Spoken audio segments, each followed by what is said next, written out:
آج کل لوگ اس معاملے میں بہت پڑھتے ہیں کہ رمضان کا چاند 29 کا ہوگا یا 30 کا. بعض اوقات تو رویت ہلال کمیٹی پر بھی بہت بہتان لگاتے ہیں کہ جب ان کی مرضی ہوگی چاند دکھا دیں گے. اس حوالے سے آپ کیا فرماتے ہیں؟ ظاہر گناہ کا کام ہے بہتان باندھنا کسی مسلمان پر. اور یہ کون ایسا نادان ہوگا کہ جو جان بوجھ کر 29 روزے کے چاند کا اعلان کرے گا اور ایک روزہ مسلمانوں کا خطا کر دے گا. میری سمجھ میں ابھی تک آیا نہیں ہے.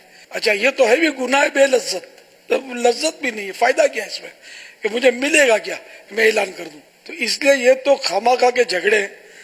اور 29 کا ہوگا 30 کا ہوگا یہ بندوں کے اختیار میں نہیں ہوتا. یہ رب جب چاہے گا چاند دکھا دے گا. چاند تو ہوتا ہے، چاند تو ہے، اب بھی ہے، نظر ہم کو آئے نہ آئے چھپا ہوا ہے. چاند ہے مگر اس کی رویت، اس کے دیکھنے پر دار و مدار ہے کہ نظر آئے. شریعت نے اس کا مدار دیکھنے پر اور گواہیاں گزرنے پر اور ایک پورا سسٹم عطا فرما دیا ہے. تو اب کوئی بھی اس کے خلاف چلے گا تو وہ مجرم ہوگا. یعنی نادان ہیں وہ لوگ جو بولتے ہیں کہ یہ سائنسدانوں کو سونپ دو، یہ طے کر لیں گے کہ وہ جب کہ یہ یوں حساب لگا کر کیوں یہ جھگڑا کرتے ہیں، بس یہ تاریخ خلاص. تو ہے فکسنگ بھی ہے، بعض لوگوں میں فکسنگ ہے، کیلنڈر کے ذریعے وہ کرتے ہیں، لیکن یہ خطا پر ہے. چاند کا دار و مدار دیکھنے پر ہے.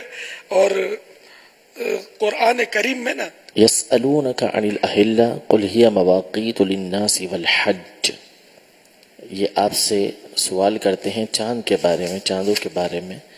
تو آپ فرما دیجئے کہ یہ لوگوں کے لیے اور حج کے لیے میقات ہیں، یعنی اوقات کے اعلی ذریعے ہیں. یہ تو اس طرح بہرحال چاند جو ہے نا یہ دیکھنے کا حدیثوں میں بھی اس کی صراحتیں ہیں. بغیر چاند دیکھے خالی کیلنڈر سے ترکیب بنے گی نہیں. جو بناتے ہیں وہ غلط کرتے ہیں، مسلمانوں کو یعنی کہ خامخواہ روزوں سے محروم کر دیتے ہیں. اس طرح کا کوئی بھی اگر آپ کے پاس ٹیکسٹ میسج آتا ہے یا کچھ آتا ہے یا کوئی سائنسدان لیکچر دیتا ہے کہ چاند تو فلاں دن ہوگا، میں نے حساب لگا لیا، یہ کر لیا وہ کر لیا، تو یہ تو یعنی کہ اپنا حساب خواب میں رکھ، بیداری میں چاند دیکھے بغیر عید نہیں ہو سکے گی. تو اس طرح کا کوئی پیغام آپ نے مہربانی کر کے کسی کو بھی بھیجنا نہیں ہے.